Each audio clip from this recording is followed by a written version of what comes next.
Olá, alunos da Medicina Veterinária, alunos da disciplina de Histologia dos Animais Domésticos 2020. Eu sou a professora Flávia, nós já nos encontramos em algumas poucas, aulas práticas, e eu espero que vocês, desejo que vocês estejam bem, que os seus familiares e amigos próximos também. Então, na aula de hoje, nós vamos falar um pouco sobre histologia do sangue, principalmente a histologia e a função das suas células, tá? Então é uma aula bastante bacana, porque a gente consegue conversar um pouquinho, sobre algo mais comparado, dentro da medicina veterinária, tá? Vamos lá então? Então, começando a nossa aula, nós vamos falar de algumas características do sangue, né? O sangue, diferente dos outros tecidos, ele então é um tecido que tem essas características aqui, ó. É um tecido fluido e viscoso, né? Isso aqui já o difere primeiramente de todos os outros tecidos, por ser então um tecido que tem uma fluidez, tá? É um tecido que varia a sua coloração quando nós olhamos para ele em vivo, né? De vermelho brilhante a vermelho escuro, e isso depende da quantidade de ferro que nós encontramos no sangue, né? Daqui a pouco nós vamos ver que essas moléculas de ferro estão ligadas na molécula de hemoglobina, né? Na proteína de hemoglobina. Então isso varia muito, vai variar muito de um animal para outro, né? Que vocês vão avaliar, tá bom? E aí, aproximadamente, né, 7% do peso corpóreo de um animal corresponde, então, ao sangue daquele animal, tá? Então, alguns exemplos para vocês entenderem. Quando nós olhamos aí, olha só, alguns animaizinhos aqui. Um animal bem pequenino, né? Então, um cachorrinho aí que pesa por volta de 2 quilos. Ele vai ter uma quantidade bem pequena de sangue, aproximadamente, tá, pessoal? Isso não é nada exato, né? A gente não consegue mensurar. Então, aproximadamente 140 ml de sangue nesse animalzinho que é bem pequeno, tá? Quando nós olhamos outros animais aqui, ó, dando exemplo também dos cachorros. Então, cachorrinhos aí de aproximadamente 13 quilos, mais ou menos, 12, 13 quilos, esses cachorros não vão chegar a ter nem 1 litro de sangue, né? Bem próximo de 1 litro, então. Aproximadamente 910 ml de sangue, tá? E para um animal mais robusto, como um cavalo, né? Ou como um outro animal de grande porte. Então, imaginando que um cavalo ou um animal de grande porte aí, né? A gente passa dos 13 quilos aqui desses cachorrinhos para 400 quilos, né? Aproximadamente aí. Então, um animal de grande porte vai ter aproximadamente 28 litros de sangue circulando por todo o seu organismo, né? É uma diferença bastante marcante, então, e que depende do peso corpóreo de cada animal. Tá joia? Quais são as funções do sangue? Com certeza, né? Se a gente estivesse na aula presencial, eu ia pedir para vocês, então, por isso que eu sempre deixo esse slide em branco. Eu peço para vocês citarem algumas funções do sangue e, na maioria das vezes, isso com certeza vocês também me responderiam quase que todas elas, né? Então, vamos ver aqui quais são as funções desse tecido, né? São várias e muito importantes. Então, para começar, o sangue ele serve como um transporte de nutrientes do sistema gastrointestinal para as células do corpo.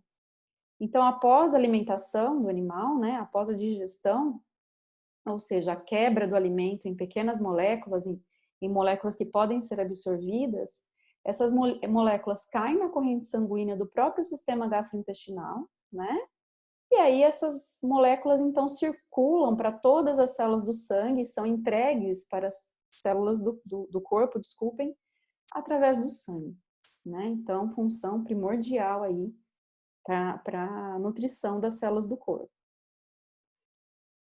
Por outro lado, né, então do lado oposto à nutrição, as células também eliminam alguns dejetos, né, que nós chamamos aqui de escórias metabólicas, como por exemplo ureia, ácido úrico. Então essas moléculas também são enviadas para o sangue e do sangue viajam então até os órgãos responsáveis pela sua eliminação, tá? Outra função é o transporte de metabólitos celulares para o destino final. Então, aqui também eu gosto de conversar com vocês e de perguntar, né, para vocês um exemplo do que seria isso, né? Olha só, transporte de metabólitos celulares, então é um transporte de algum material que é produzido pelas células, né, pelo metabolismo de determinadas células, para o destino final, ou seja, são moléculas que são produzidas em determinadas células, mas que não são utilizadas por essa célula que está produzindo, né? O destino, né, a utilização desse metabólito vai ser num destino um pouco distante, então que precisa, desculpem, que precisa ser levado pelo sangue, tá? Um exemplo aqui são os hormônios. Então, os hormônios são produzidos por determinados órgãos e, na maioria das vezes, os seus receptores estão em destinos finais, né? Estão em destinos opostos aí de onde ele foi fabricado, tá bom? Um exemplo, vamos dar um exemplo aqui, vocês vão ter a aula, né, de aprender mais sobre os hormônios, sobre a produção, né, os órgãos que produzem esses hormônios no sistema endócrino, mas aqui a gente pode citar, por exemplo, como exemplo, a testosterona, que é produzida nos testículos, ela pode sim atuar localmente, não nas células que a produzem, mas localmente ali no testículo para a produção dos espermatozoides, mas a testosterona também é primordial em outros órgãos-alvo, né? Então ela viaja pelo sangue até o seu destino final, tá? O transporte dos gases, então do O2, do oxigênio e do CO2, tá? Então o transporte do oxigênio, que é transportado pela hemoglobina, presente nas hemácias, né? É o sangue que faz esse transporte, através dessas células aqui, ó, que são os glóbulos vermelhos, e através dessa proteína aqui que está presente nos glóbulos vermelhos, tá? E o transporte do CO2 das células, né, que já fizeram aí a sua respiração celular, para ser eliminados nos pulmões, tá bom? A regulação da temperatura corpórea. Então, essa regulação da temperatura corpórea é uma outra função bastante importante do sangue, né? Com calor, o que ocorre? Ocorre a vasodilatação dos vasos sanguíneos, né? Então, os vasos dilatam, aumentam o calibre, e isso faz com que aumente também a quantidade de sangue circulando, né? E aí, o sangue é mais quente e isso vai resfriar o corpo. No frio é o contrário, né? No friozinho que está fazendo agora, por exemplo, o que acontece? Acontece a vasoconstrição, então os vasos sanguíneos contraem, diminuem o seu calibre, né? Então tem uma diminuição da luz dos vasos sanguíneos, o volume de sangue circulante diminui também e impede a perda de calor pelo corpo, pelo organismo, tá? E outra função, né, outra função aqui que eu deixei por último, mas não menos importante, pelo contrário, né, é que o sangue é uma via de migração dos leucócitos ou glóbulos brancos para o tecido conjuntivo e outros órgãos para realizar a defesa, então, do organismo, né? Então, essa é uma função bastante importante que nós vamos ter alguns exemplos na aula de hoje. Tá bom, pessoal? Então, alguns componentes do sangue, né? O sangue é formado por elementos figurados e por plasma. Quando nós falamos de elementos figurados, nós estamos falando das células que compõem o sangue e também de fragmentos celulares, né? Então, células, nós estamos falando dos eritrócitos, ou glóbulos vermelhos, ou hemácias, tá? E dos glóbulos brancos, ou leucócitos.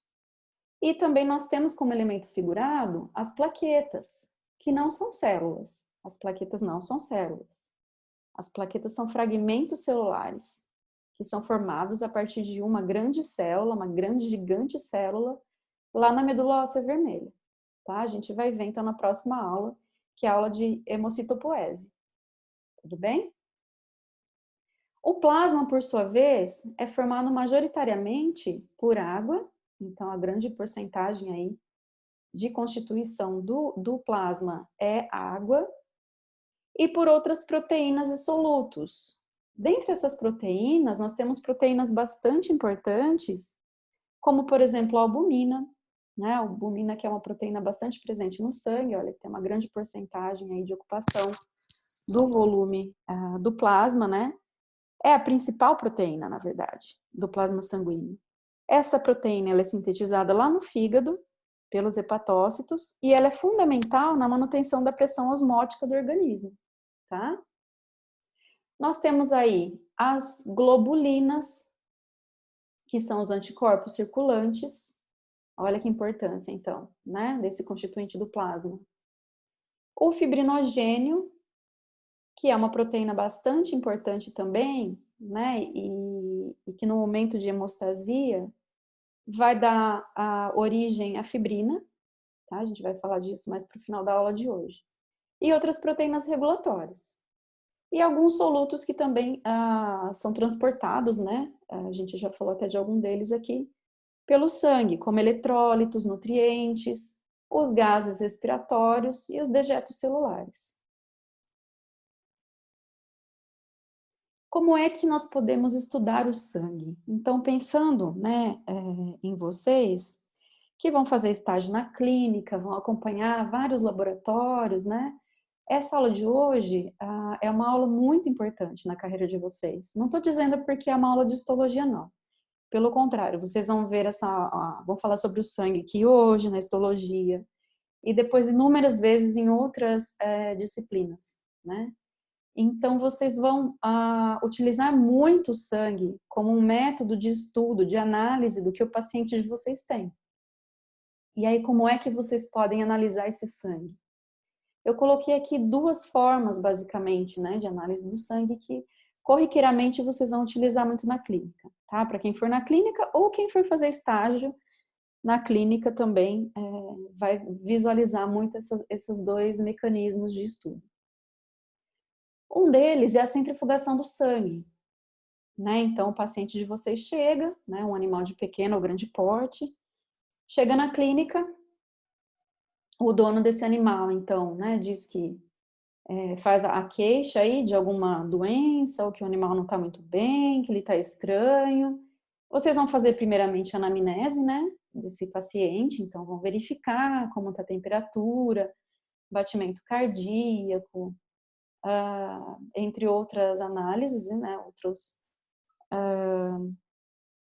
detecções aí, e vão pedir, né, provavelmente aí, acho que na grande maioria dos casos, quando vocês realmente precisarem investigar mais profundamente o que o animal tem, para que coletem uma amostra de sangue, tá? Essa amostra de sangue, então, ela pode ir para a centrifugação, tá? Para análise desse sangue, para fazer uma análise da porcentagem, então, dos componentes sanguíneos, tudo bem? Que é a centrifugação, então, com o anticoagulante. Precisa do anticoagulante para ter a separação correta dos elementos do sangue. Então, aqui embaixo nós estamos vendo um exemplo do sangue já centrifugado, ó, tá? Então, nós temos aqui um tubo, né, que tinha um anticoagulante, que pode ser, por exemplo, a heparina. Esse tubo, então, já estava heparinizado, que nós falamos assim. O sangue coletado foi colocado aqui dentro, seguiu para a centrifugação por alguns minutos, e o que nós conseguimos visualizar após a centrifugação é o seguinte: que na parte de baixo, como os elementos mais pesados, então, estão as células vermelhas, né? Ou as hemácias, ou os eritrócitos. Tá? Então, esses são os elementos mais pesados do sangue, por isso que quando centrifugamos, esses elementos vão para o fundo. Acima, então, um pouco mais leve, nessa linha branquinha aqui, clarinha, né? Fina, estão os glóbulos brancos e as plaquetas. E acima, né, num volume aqui um pouco maior, em amarelo, sendo mostrado em amarelo, está o plasma, tá? E a partir daqui, então, a gente pode pedir uma análise bioquímica do plasma para ver como estão algumas proteínas que ficam diluídas, né, dissolvidas aqui no plasma. Contagem de hemácias, contagem de glóbulos brancos e assim por diante, tá? Um outro tipo de análise, então, é o esfregaço sanguíneo. Essa análise, ela é mais visual, né?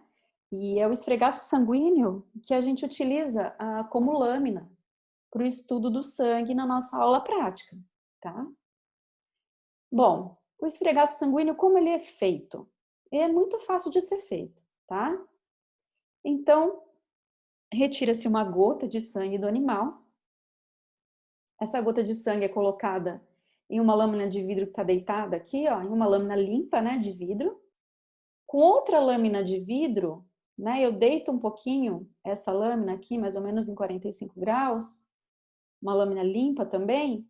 Eu venho com essa lâmina que está em pé, né, mais ou menos em 45 graus aqui até a gota de sangue, entro em contato com a gota de sangue e espalho, faço um espalhamento dessa gota por toda a lâmina que está deitada, tá?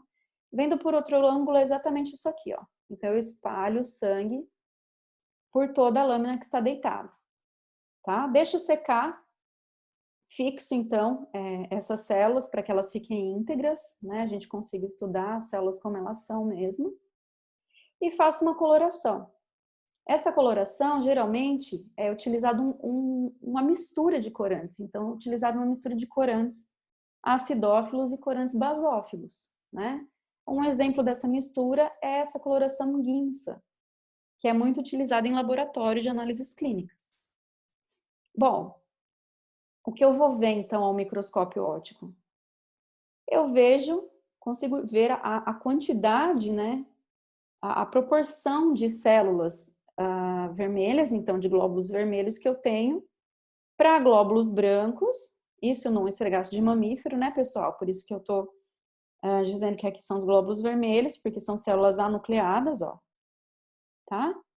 Para glóbulos brancos, que são essas células maiores e nucleadas, e plaquetas, ó, que são esses fragmentinhos aqui que ficam nos espaços livres entre as células, tá?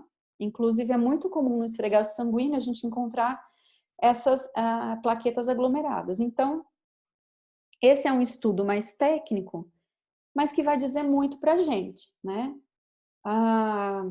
Vou dar um exemplo aqui para vocês. Vamos supor que a gente esteja numa cidade trabalhando aí com medicina veterinária que não tenha muitos recursos, então que não tenha uma centrífuga, né? Porque centrífuga é um equipamento caro. Bom, vocês precisam analisar como está aquele animal e precisam usar o que tem em mãos, né? Não tem como fazer um exame mais aprofundado. Então, vocês podem fazer um esfregaço sanguíneo no sangue desse animal, tá? E aí, comparar, né? Porque provavelmente vocês vão ter uma leitura do que seria um esfregaço sanguíneo de um animal normal, daquela espécie, comparar com esse animal que vocês estão atendendo. Deixa eu ver se no próximo slide eu já tenho um exemplo desse. Não tenho ainda, mas eu vou mostrar mais pra frente, tá? Um animalzinho que tem anemia, e aí a gente volta a falar nisso. Que vocês vão ver a diferença do esfregaço sanguíneo para um animal normal para um animalzinho que tem anemia, tá? Então, vocês podem utilizar qualquer uma dessas ferramentas na análise, no estudo do paciente de vocês, tá bom? Para fechar, então, o que esse paciente tem, né? Então, falando agora um pouco sobre os elementos figurados do sangue, nós vamos falar sobre as hemácias, que também podem ser chamadas de glóbulos vermelhos ou eritrócitos. Bom, as hemácias formam-se na medula óssea vermelha. Em mamíferos, né, elas são anucleadas. Lembram disso lá do ensino médio? Então, mamíferos têm as hemácias anucleadas. As hemácias não têm núcleo, olha, né, não possuem núcleo. Em outros grupos animais, né, como nos peixes, nos anfíbios, nas aves, nós temos, então, e nos répteis, né, nós temos, olha que interessante, as hemácias todas nucleadas, olha. Aqui eu tenho um único glóbulo branco, tá? E todas essas outras células, né, que é até estranho aos nossos olhos a primeira vez que a gente olha, como um esfregaço sanguíneo, são hemácias. Então, são hemácias nucleadas, tá? Essas células são ricas em uma proteína transportadora de oxigênio e de CO2, que é a hemoglobina. Então, as hemácias são constituídas por hemoglobina, né? Dentro, no interior dessa hemácia, no citoplasma dessa célula, tem uma grande quantidade de hemoglobina. E a gente vai ver na próxima aula como é que essa hemoglobina se forma, como é que nos mamíferos essa célula perde o seu núcleo, tá bom? A gente fala disso na próxima aula. Aqui só um exemplo que eu gosto de mostrar para vocês tá? Que eu não trabalho com isso, eu não sou veterinária, eu sou bióloga, mas eu gosto muito de animais e eu gosto muito de dar essa aula para vocês e eu trago sempre algumas curiosidades só para deixar a aula mais animada, né? Porque isso vocês vão ver mais para frente, vocês vão aprender nas aulas específicas do curso. Então, a quantidade em milhões por milímetros cúbicos de hemácias que nós temos aí nos cães, nos gatos, nos equinos e nos ovinos.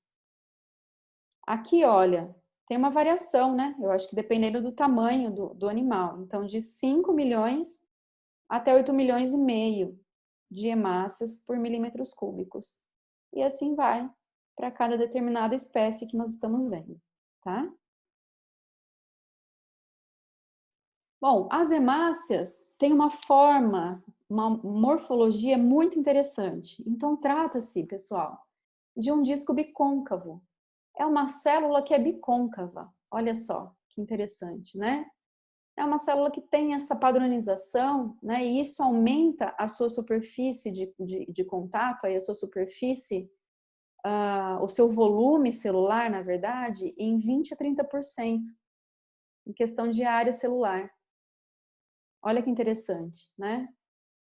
E essa área, ela é adaptada para transportar gases. Então, isso é muito interessante, né? Porque nos mamíferos, por exemplo, eu tenho uma célula que é anucleada, então ela já perdeu o núcleo, né? Isso oferece para a célula um volume interno maior do que se ela tivesse um núcleo, né? E ser bicôncava, né? Ou seja, ter aí a, a sua forma abaulada de ambos os lados, aumenta a superfície, a área de superfície dessa célula, e isso favorece o transporte de uma quantidade muito maior de hemoglobina. Então, isso é bastante interessante, tá? Essas células são altamente flexíveis. Quando eu chamo atenção para essa característica, é importante a gente lembrar que existem vasos sanguíneos de variados calibres, né? Então, há vasos sanguíneos que são maiores, como as artérias, que são um pouco menores, como arteríolas, como vênulas, e que são de diâmetro extremamente pequeno, como os capilares sanguíneos, certo? Então, para passar nesses vasos de calibre muito pequeno, como os capilares sanguíneos, essas células precisam ser altamente flexíveis, né? E a constituição de parte dessa membrana plasmática, das proteínas que constituem essa borda da célula, né, que vai conseguir fazer essa flexibilidade na célula, é de grande importância também e é um diferencial das hemácias, tá? E para isso, para vocês entenderem melhor isso, eu trouxe essa figura. Olha só. Então, aqui mostra, né, um padrão de uma célula de uma hemácia normal, uma hemácia saudável, e o padrão de uma hemácia de um animalzinho doente. Então, de um animal que tem uma doença relacionada à sua hemácia, né? Essa hemácia é padrão, olha. Então, ela é bicôncava, a gente consegue ver nos dois cortes, né? E o que tem de diferencial que faz com que ela seja bicôncava? Quando a gente olha a membrana plasmática, olha a constituição aqui da bicamada lipídica, as proteínas transmembrana, né, que atravessam toda a membrana plasmática. Nós vemos que tem alguns tipos especiais aqui de proteína, como essa aqui, ó, proteína bem fibrilar, que é a espectrina. Essa outra aqui é a actina, tá? Tem outros tipos aqui de proteínas também que estão relacionadas, estão ligadas à actina. E nós temos uma grande proteína que é a miosina. Então, a miosina, né, ligada, quando ela liga-se aqui à actina, ela consegue, em determinado momento, contrair, tá? E quando ela contrai, ela permite que a célula se flexibilize.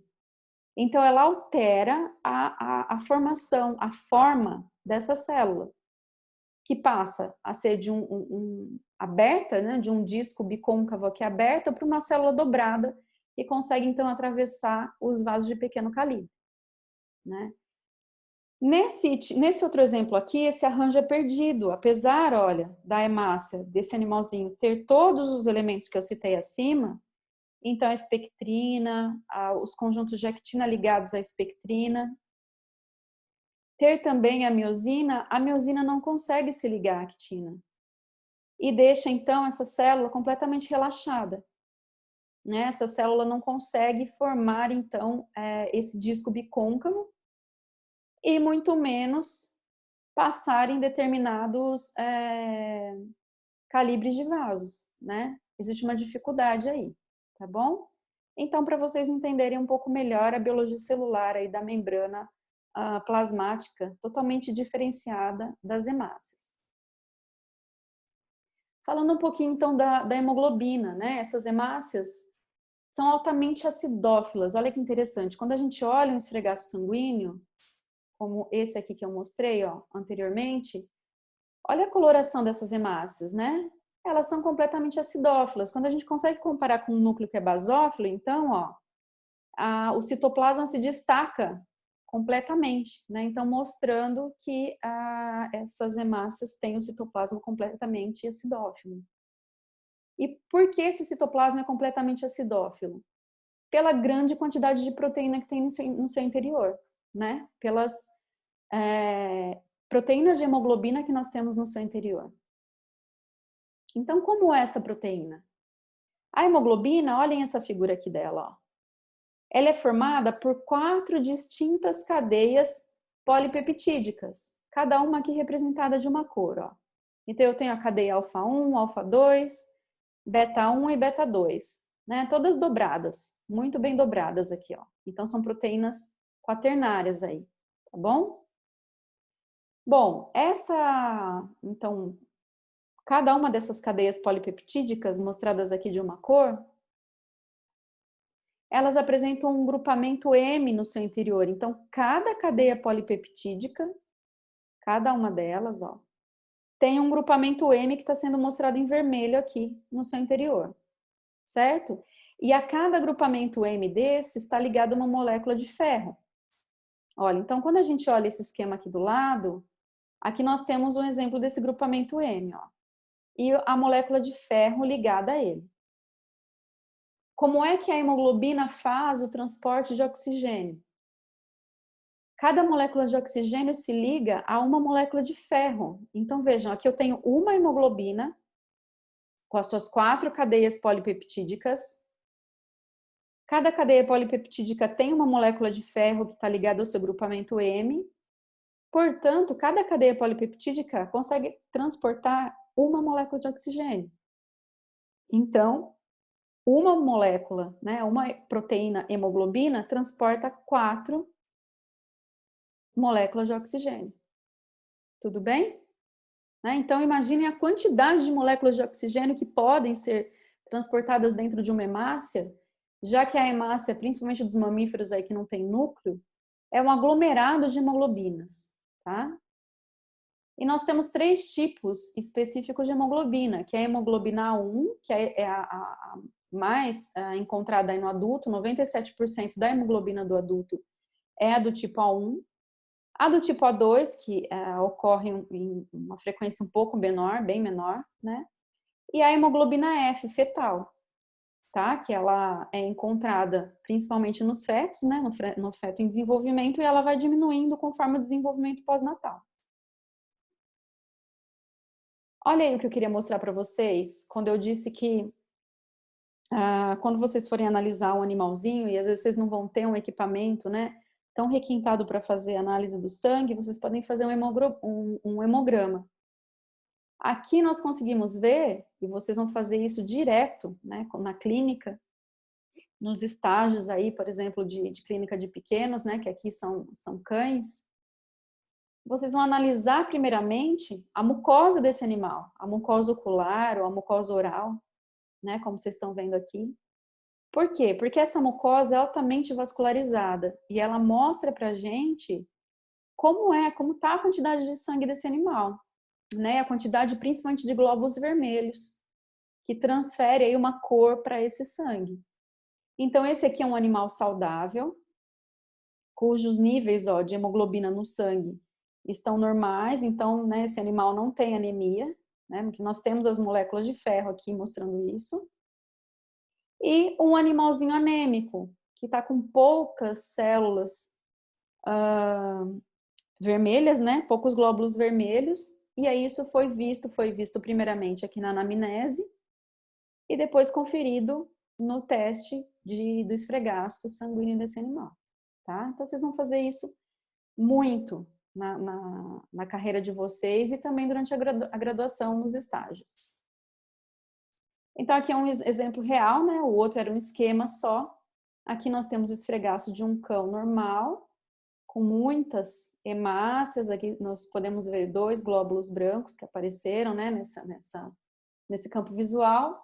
E algumas plaquetas aqui, ó. Tá? Vejam que aqui nós encontramos poucas plaquetas, inclusive, porque às vezes elas estão sobrepostas por hemácias, né, no esfregaço. Aqui ao contrário, ó, no esfregaço do animal anêmico, a gente encontra uma grande quantidade de espaço livre, porque o número de células é muito menor, o número de glóbulos vermelhos é muito menor, né? Nós encontramos aí os glóbulos brancos e conseguimos ver até maior frequência aparecendo, não que tenha mais plaquetas, né? Isso a gente só vai conferir no exame bioquímico. Mas elas estão se destacando mais, né? As plaquetas aqui, porque tem uma quantidade muito pequena de glóbulos vermelhos, tá? Então, acostumem-se aí com a leitura desses esfregaços sanguíneos, porque isso vai ajudar muito vocês, né? Estudar o esfregaço normal e depois, lá na patologia, o esfregaço com alterações, tá? Falando algumas coisas interessantes agora, como eu disse para vocês, eu sou bióloga, eu não sou veterinária, mas eu gosto de fuçar e de trazer coisas mais focadas para a medicina veterinária nessa aula, tá? O grupo sanguíneo em cães, né? Então, existem vários grupos sanguíneos para os cães, né? E a porcentagem, a incidência de cada um varia muito, principalmente de raça para raça, né? Eu não trouxe aqui falando especificamente das raças, mas tem uma grande variação dentro da população, tá? Esse DEA aqui que nós estamos vendo, olha, ele quer dizer, então, o antígeno do eritrócito, desculpe, do cachorro, né? Então, dog, eritrocyte, antígeno. Então, aqui nós temos essa sigla que vem do inglês, ó, para mostrar os tipos sanguíneos que podem variar aí de 1.1, 1.2, 3, 4, 5, 6, 7, 8 são os nomes que esses grupos sanguíneos recebem. Isso depois vocês vão aprender e vocês podem até voltar para me contar um pouco mais, tá? Mais para frente. Nenhum aluno ainda voltou para me passar mais detalhes dessa questão dos tipos sanguíneos dos cães. Bom, mas o que um cão, por exemplo, ele tem que ter para ele ser doador de sangue, né? Porque existe essa necessidade dentro da clínica veterinária, que é de um cão doente receber, então, o sangue de um outro animal. Como é que isso acontece? O que o cão doador tem que ter para ele ser ideal, olha, para ele doar o sangue? Então, ele tem que ter mais de 30 quilos, né, de peso corpóreo. Ele tem que estar com a saúde em dia, né? Então, não pode ser um cão velho e nem que tenha nenhum problema cardíaco. Tem que estar com as vacinas em dia também, não estar tomando nenhuma medicação específica, né?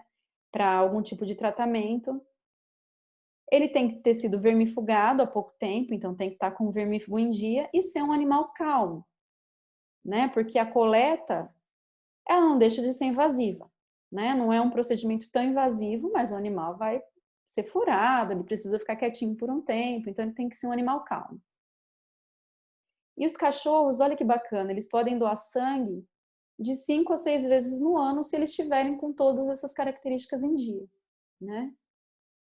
Se vocês conversarem, né, quando vocês voltarem aí às aulas presenciais, vocês conversarem lá no HV, com certeza existem cães que são já conhecidos como doadores, né?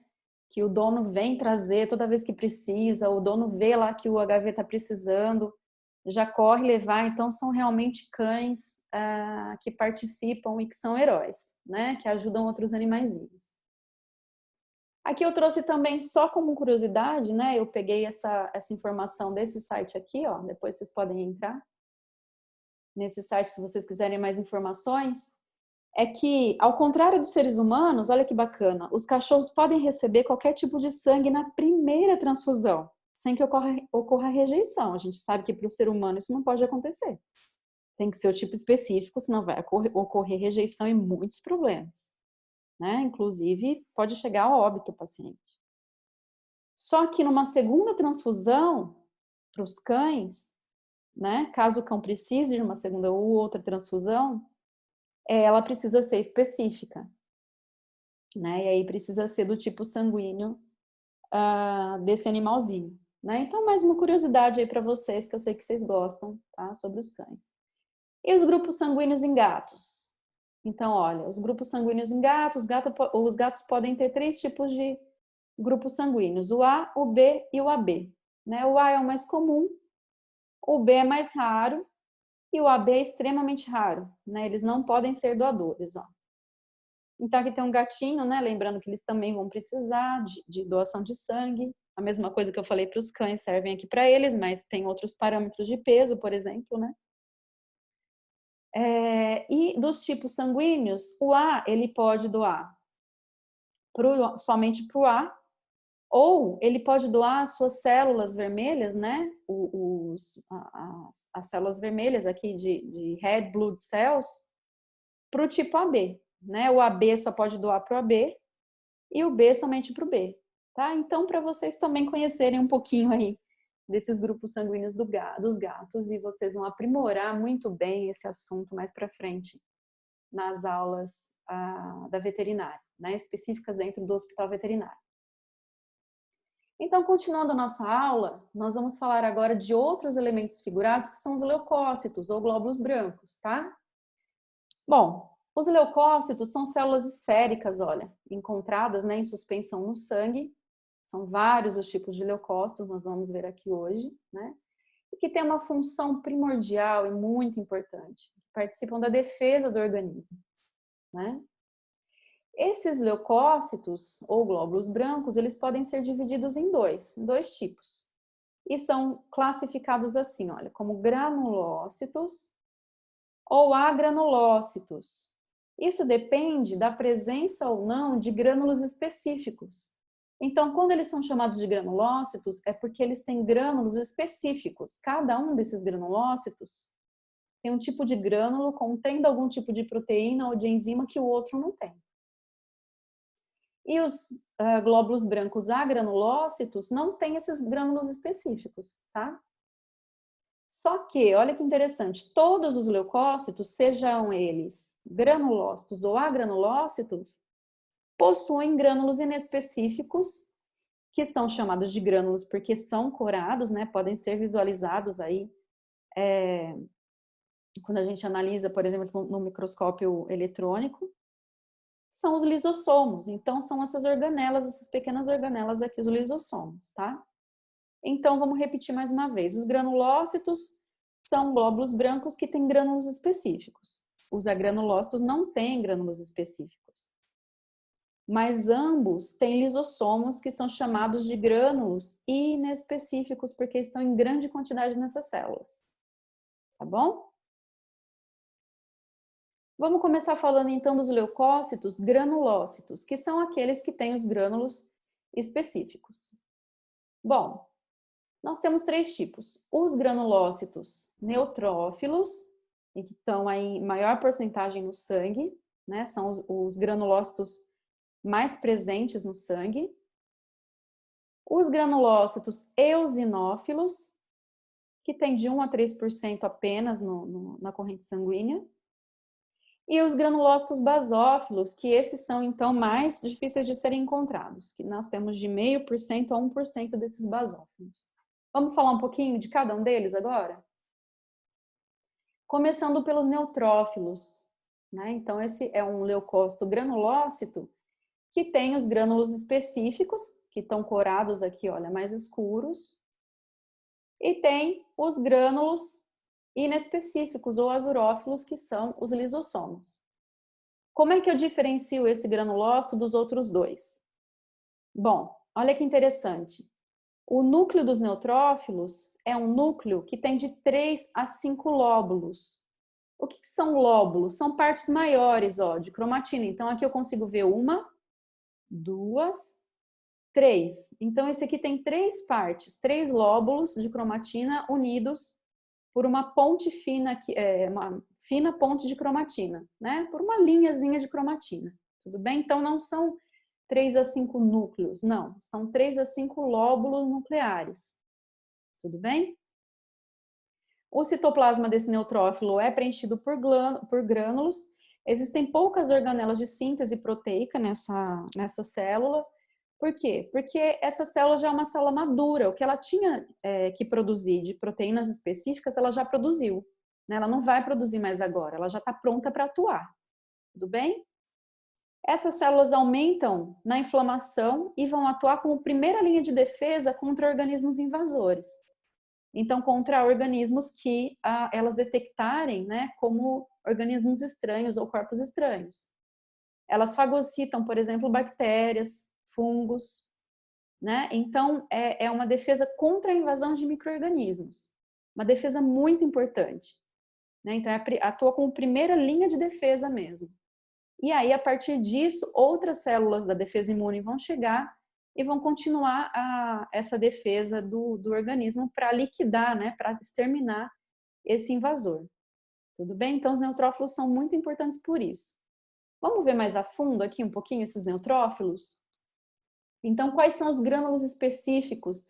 O que esses grânulos específicos têm? Olha, quando eu olho aqui uma imagem de esfregaço sanguíneo, eu estou vendo várias hemácias aqui, né?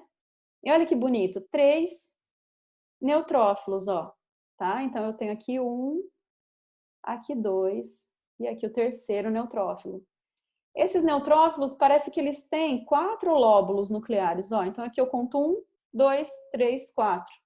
Aqui eu conto praticamente 3, vai. 1, 2, 3.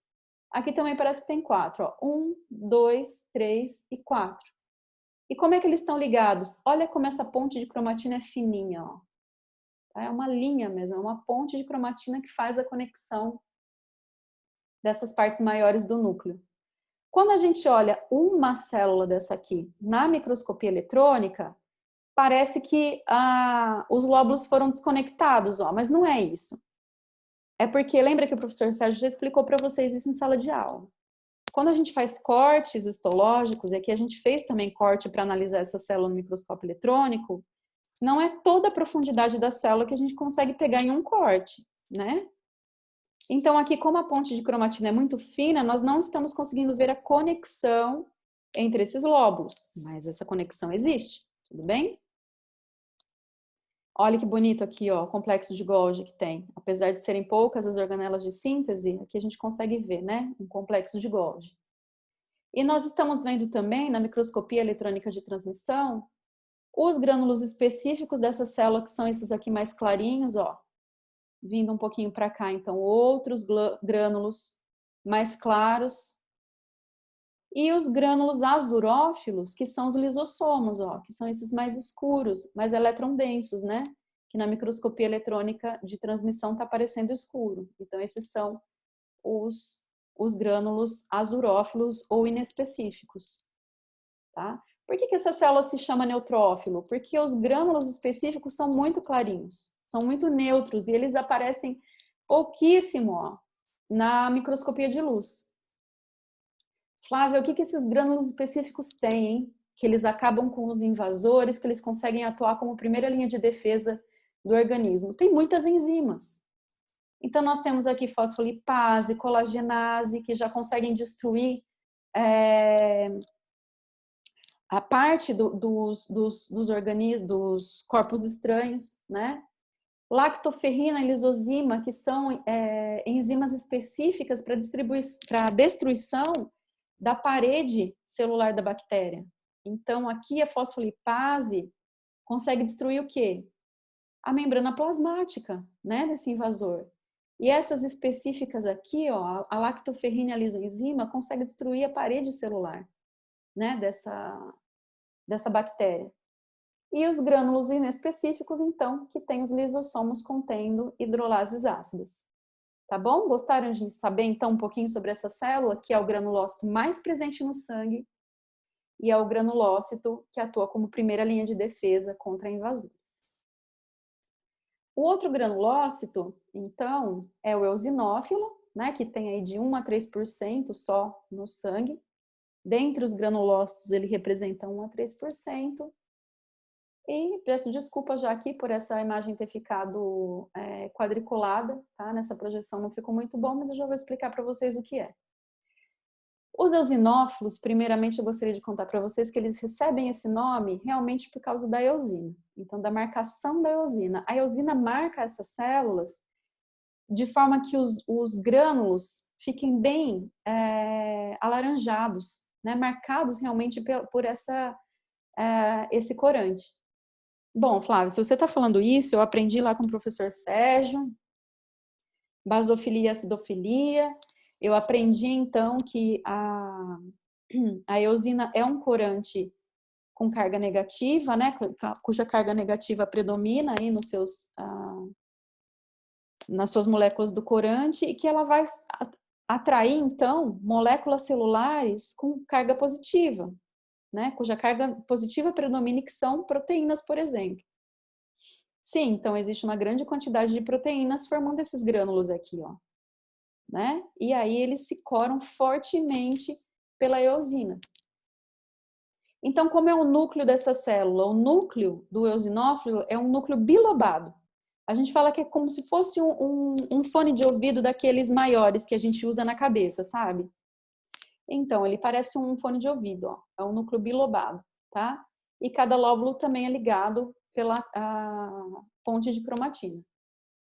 Os seus grânulos, eles são ovoides, ó. Eles são ovoides e ele tem uma região mais eletrondensa no seu interior, tá? Então, ele não é um grânulo de uma densidade única. Ele é mais eletrondenso aqui no seu interior, mostrando que ele tem duas composições. Uma composição mais interna, que é essa parte aqui, e uma composição mais externa. Opa, que nós já vamos falar ali no próximo slide para vocês. Da mesma forma que os neutrófilos, aqui eu tenho poucas organelas de síntese, porque, novamente, essa é uma célula madura. Sendo uma célula madura, ela está pronta para atuar. Então, ela precisa o quê? Ter todo o seu estoque de proteína pronto já, né? E ela não é uma célula que vive muito, então essas células não sobrevivem tanto. Elas são sempre renovadas, né? Qual é o papel dos eosinófilos no nosso organismo, no organismo dos animais? Extremamente importante, né? Os eosinófilos fagocitam e digerem algum complexo, né, antígeno-anticorpo. Então, algum antígeno que foi marcado com os anticorpos, ele reconhece, sabe que tem lá marcado um corpo estranho, ele vai lá e digere, fagocita e digere. O que é fagocitar? Vocês devem ter aprendido, tá aprendendo isso em biologia celular. É englobar, né, é fazer um englobamento daquele corpo estranho e depois digerir internamente com as suas proteínas de lise, né? Que no caso aqui são proteínas tanto dos grânulos específicos como inespecíficos. E essas células também participam de reações alérgicas, né? Porque elas conseguem apresentar, então fazer apresentações de antígenos para outras células e tem uma ação antiviral também, tá? Bom, vamos ver então outro slide para a gente entender um pouquinho a formação desses grânulos. Olha que bonito aqui, um eosinófilo, então mostrando o porquê recebe esse nome, né? Quando nós olhamos então aqui esse eosinófilo corado por uma mistura, né, de corantes, os grânulos estão completamente acidófilos, ó, completamente corados pela eosina, por exemplo. E o núcleo aqui corado pelo que seria uma hematoxilina, tá? Aqui eu tenho hemácias e uma plaquetinha aqui, ou um agregado plaquetário, a gente não consegue distinguir. Olha que bacana o grânulo específico, gente, do eosinófilo, né? E aqui a gente consegue ver que esse esquema que eu fiz é exatamente o que a gente vê no microscópio eletrônico, ó. Então parece uma bola de futebol americano, é isso, meninos? Se eu tivesse em sala de aula, eu já ia pedir para vocês me ajudarem, né? Mas parece uma bola de futebol americano. Tem duas tonalidades aqui de densidade, ó. Uma central mais escura, uma linha mais escura, e uma região mais periférica mais clara. Essa região mais escura é chamada de internum ou cristalóide, né, que é elétron denso, e tem muita proteína rica em arginina, tá? E o externo, essa região mais cinza clara aqui, ó, ou matriz, é rica em proteína catiônica eosinofílica, peroxidase eosinofílica e neurotoxina derivada dos eosinófilos. Então, são proteínas extremamente importantes e que determinam a função dessa célula, tá? Os outros grânulos, né, os grânulos azurófilos, que esse também, como os outros glóbulos brancos têm, são os lisossomos contendo hidrolases ácidas. O último leucócito, né, que é o basófilo super raro, que a gente costuma brincar com vocês na aula presencial, que quem encontrar um basófilo no esfregaço, na aula prática, vai ganhar aí um pão de queijo, um cafezinho ali no Giga, né? Porque realmente eles são raros de serem encontrados. A gente tem que varrer bem a lâmina de esfregaço para conseguir encontrar. Então, eles são os menos numerosos dos leucócitos, aí temos por volta de 1%, né, desses leucócitos, sendo os basófilos. E tem um citoplasma completo, cheinho de grânulos bem complexos, ó, grânulos grosseiros, grandes, que conseguem até cobrir o núcleo. Ó, e a gente não consegue no esfregaço sanguíneo nem visualizar muito bem o núcleo, porque esses grânulos são bem grosseiros, né? E basófilos. Então, por isso que eles recebem esse nome. A célula recebe esse nome de basófilo, tá? Devido à coloração, à pigmentação, a característica marcante de coloração dos seus grânulos. E nós temos aqui também os grânulos azurófilos. O núcleo do basófilo é um núcleo bem volumoso, em forma de letra S, ó, mas que muitas vezes ele está encoberto, então, pelos grânulos, tá? Os leucócitos basófilos, eles secretam histamina e heparina, então são muito parecidos com quem? Semelhantes aos mastócitos, aquela célula lá no tecido conjuntivo que vocês já viram, né? Portanto, a atuação dessas células é na resposta alérgica, assim como os mastócitos. Então, eles apresentam também receptores para a imunoglobulina E, tá? Porém, a gente não pode confundir, não são células iguais, são células de origem totalmente diferentes, né? Os basófilos são totalmente diferentes dos mastócitos, mas eles atuam na resposta alérgica também, tá? E esses grânulos metacromáticos, olha, que são esses grânulos gigantescos aqui, ó, que nós conseguimos ver na microscopia de eletrônica de transmissão, e agora mais bonito aqui, ó, na microscopia de luz. Olha o tamanho desses grânulos, pessoal. O núcleo está escondido aqui atrás, ó, volumoso, tá? Eles contêm, olha que interessante, heparina, mediadores quimiotáticos, desculpa, para neutrófilos e eosinófilos, ou seja, são fatores que chamam, né, fatores químicos, mediadores químicos, sinalizadores químicos que chamam essas outras células aqui quando tem algum perigo, né, quando eles atuam em alguma resposta alérgica. Eles chamam neutrófilos, eles chamam os eosinófilos, tá? Temos histamina e peroxidase também. Esses grânulos são metacromáticos. Eu acho que vocês já aprenderam sobre metacromasia, né? Quando vocês ouviram o professor Sérgio falar sobre os mastócitos.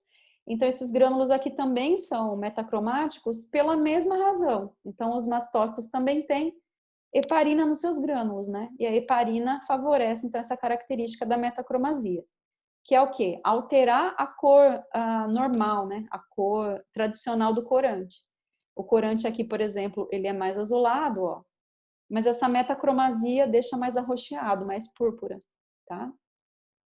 E essa célula também tem os seus grânulos azurófilos, que são os lisossomos, contendo hidrolases ácidas. Só para acabar de explicar aqui a microscopia eletrônica, né, do basófilo, aqui eu tenho o núcleo, ó, é que ele também foi cortado, né, e não deu continuidade, tá? Mas isso é cromatina, ó, heterocromatina, eucromatina, descondensada aqui, tá? Então aqui é núcleo, e esses aqui são grânulos, ó. Tudo bem? Bom, vamos falar agora de dois leucócitos agranulócitos, que são os linfócitos, e nós vamos ver os monócitos também. Então agora, pessoal, nós vamos falar de duas células que não têm o quê? Grânulos, né? Por isso que são os leucócitos agranulócitos. Flávia, mas você falou que tem aqueles grânulos inespecíficos. Isso, tem os azurófilos, que são os lisossomos. Tudo bem? Mas não tem grânulo específico como os 3 exemplos anteriores. Os linfócitos são células super importantes também, né, que atuam aí, né, podem se diferenciar em tipo B e tipo T. Vocês vão ter a aula de sistema imune, vão aprender um pouquinho mais sobre isso e depois também imunologia, na parte da medicina veterinária mais específica, né, para a área de vocês. Essas células produzem imunoglobulinas. O que são imunoglobulinas? Os anticorpos. E esses anticorpos reconhecem corpos estranhos ou agentes infecciosos, tá? Bom, o citoplasma dessas células é bem escasso, ó. Então olha o esquema aqui de um linfócito. O citoplasma é pequeno, tá? É bem escasso mesmo. O núcleo ocupa grande parte da célula e o núcleo tem alguns grumos, ó, grosseiros de cromatina. E essa célula tem os lisossomos, que são os grânulos azurófilos. Aqui um exemplo olhando o esfregaço sanguíneo, né? O lisossomo desculpem, o linfócito e várias hemácias aqui ao seu redor, tá?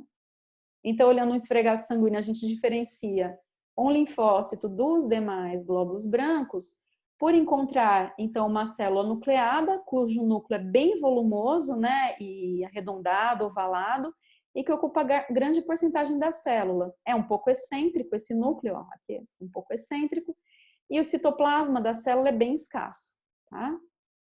Esse é o lisossomo, e aqui a mesma coisa na microscopia eletrônica de transmissão. O núcleo, o citoplasma contendo poucas organelas aí de síntese, porque mais uma vez, professora, mas espera aí, essa célula tem os anticorpos? Sim, mas esses anticorpos já foram produzidos, tá?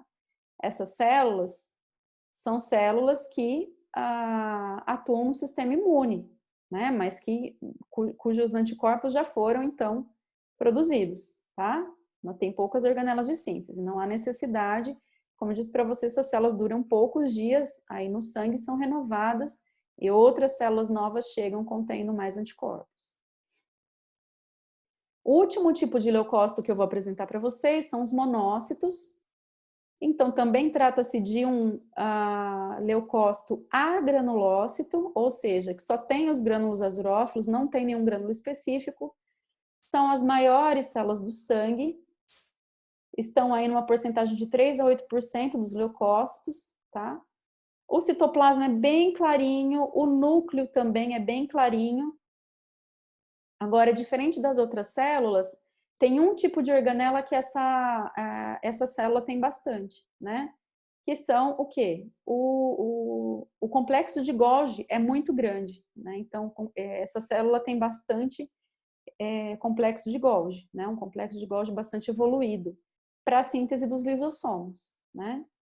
Lembrando, então, que essa célula não vai atuar no sangue, essa célula é transitória no sangue, tá? Essa célula migra para o tecido conjuntivo ou outros órgãos e se transforma numa célula fagocitária, que é o macrófago, que executa a sua função, então, fagocitando e destruindo a partir de lisossomos, né, fazendo uma digestão intracelular, agentes estranhos infecciosos. Bom, os monócitos, eles podem, então, se transformar em macrófago, né, em outras partes do corpo, mas de acordo, né, com o local de ocorrência, então eles podem ser o macrófago, né, se estiver no tecido conjuntivo, o osteoclasto, vocês já tiveram essa aula, né, de tecido ósseo, que é essa célula grande multinucleada aqui que faz a digestão óssea.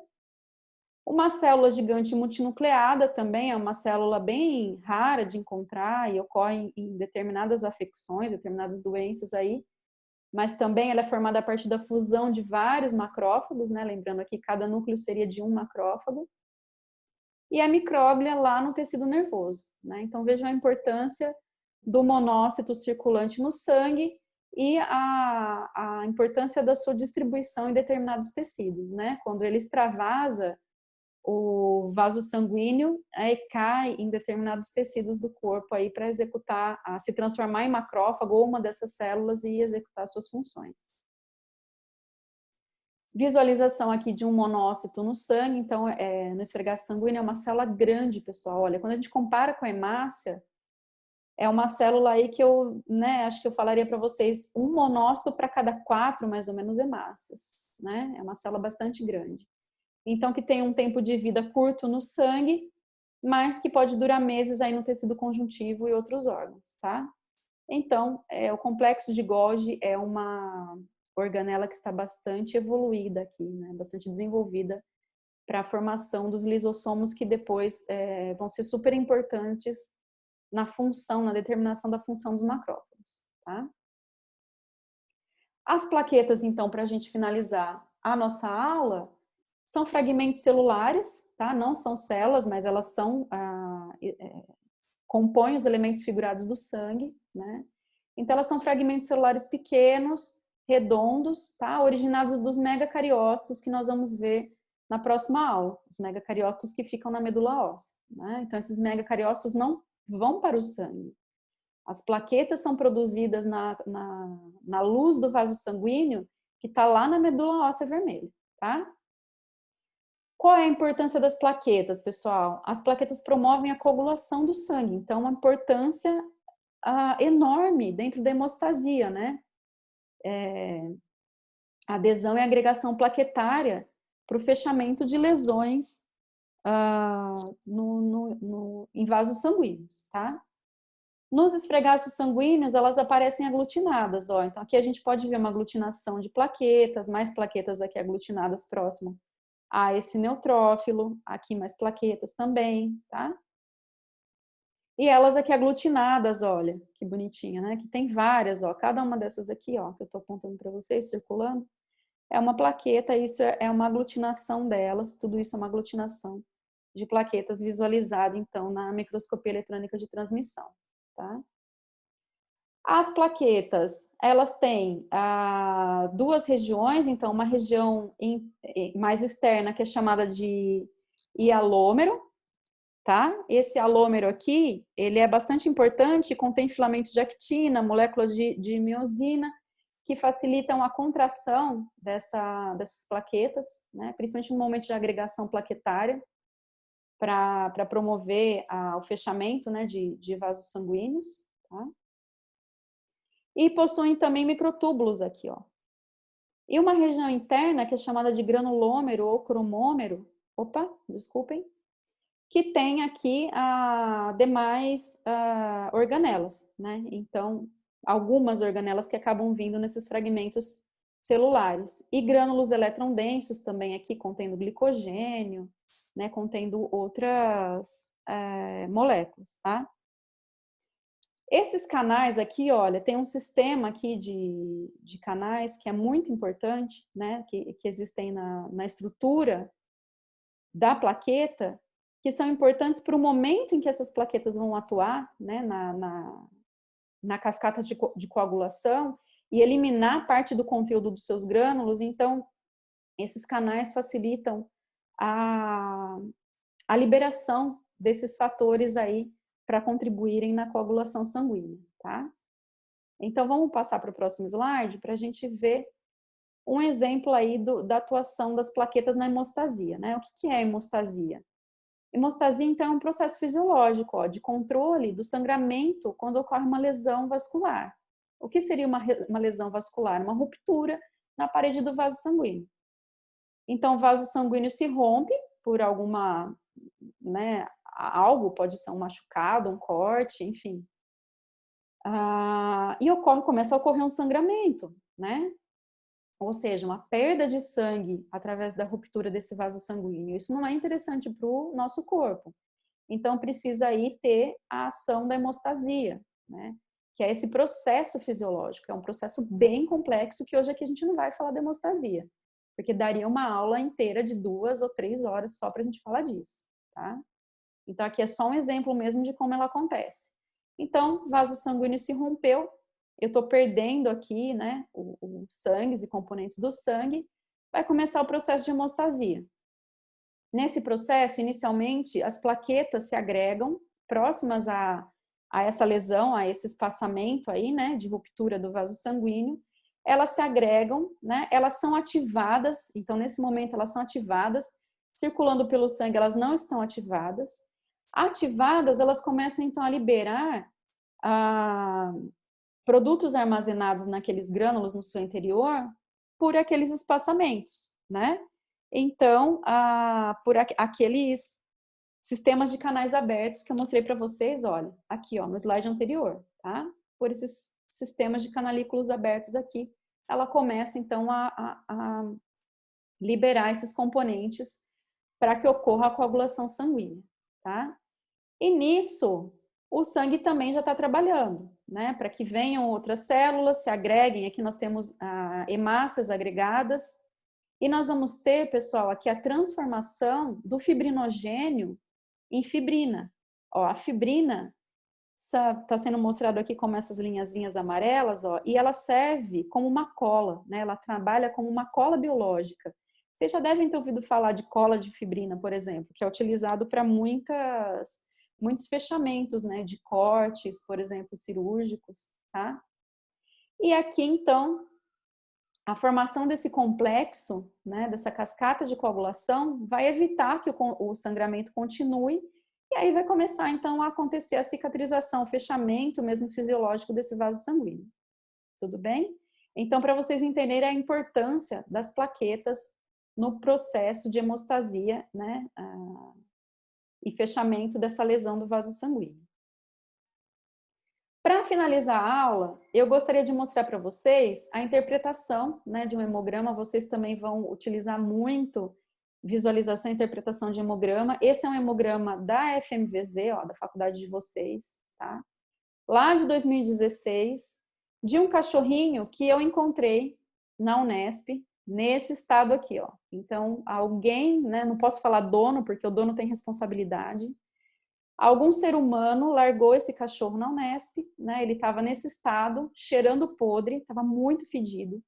Tinha muito carrapato, tinha míase. Se vocês não sabem o que é míase, são aquelas larvinhas branquinhas de mosquito, tá? Em 3, 4 lugares. Ele tinha a doença do carrapato, que a gente descobriu através da análise do hemograma, que eu já vou falar para vocês. E ele tinha, aqui o que mais chamava atenção, olha a boca dele, ó. Um tumor na mandíbula inferior, causada por uma doença venérea que chama TVT. Tá? Então, essa doença é uma doença sexualmente transmitida, né, pelos cães. O cão vai lá e lambe a vulva ou o pênis de outro animal e acaba pegando aqui, e esse tumor se desenvolve e tem um crescimento, né, da mucosa oral através desse vírus. Então, é um vírus, né, uma doença viral, tá? Então, quando ele chegou, né, ele chama Taz. Tudo bem? Esse cachorrinho chama Taz. Ele está comigo até hoje.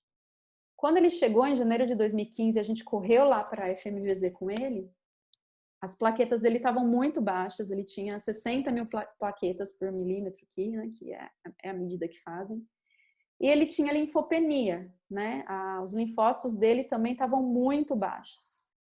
Então, aí depois de 1 ano, ó, e 2 meses, né, que ele chegou, e ele fez quimioterapia, ele fez uma cirurgia para retirada da mandíbula inferior, né, porque não tinha mais o que fazer com essa mandíbula, foi perdida.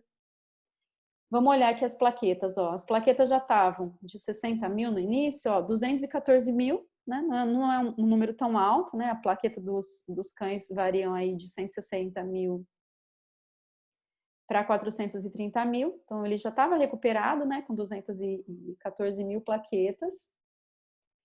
E os linfócitos também, ó, os linfócitos já estavam melhoradinhos aqui, nessa relação que eles fazem, né, em 13%. Ele sempre foi um cão com linfopenia, então não vai melhorar, ainda mais porque fez quimioterapia, mas ele está muito bem hoje de saúde, né, hoje essa fotinho dele aqui é mais atual, ele está bem bonitinho, eu cuido bem dele. Ele fica com a linguinha pendurada. Como ele come? Ele come a gente dando ração na boca dele. Então, ele não consegue comer sozinho, porque ele não tem mais força na língua, né, para pegar. E a gente dá ração uma por uma, raçãozinha para cão de pequeno porte. E ele se alimenta e é um cãozinho feliz, né? Hoje ele está bem velhinho, né? Quando eu encontrei ele aqui, ele já tinha 10, 11 anos. Hoje ele tem aí uns 15 anos, mais ou menos, aproximadamente. Então, ele está bem velhinho, tá? Mas enfim, por que que eu conto a história do TAS? Para vocês verem aqui que na clínica vocês vão utilizar muito a análise, a avaliação de hemograma, né? Então a aula de hoje é só uma introdução mesmo para vocês sobre o sangue, porque vocês vão ouvir muito ainda na graduação de vocês. Muitas aulas vão contar, né, informações cada vez mais interessantes, então, sobre o sangue, tá? E eu termino a aula de vocês aqui dizendo, né, na esperança da gente se ver em breve e mostrando a minha família. Então, aqui eu tô com uma camiseta preta, mas aquela modelo do primeiro slide, né, falando do volume de sangue, é a Nina. A Nina já tem 15 anos e meio comigo também. Aqui o Taz, que já tem por volta disso também, ele foi adotado com 10 para 11 anos, né, já tem uns 15 anos.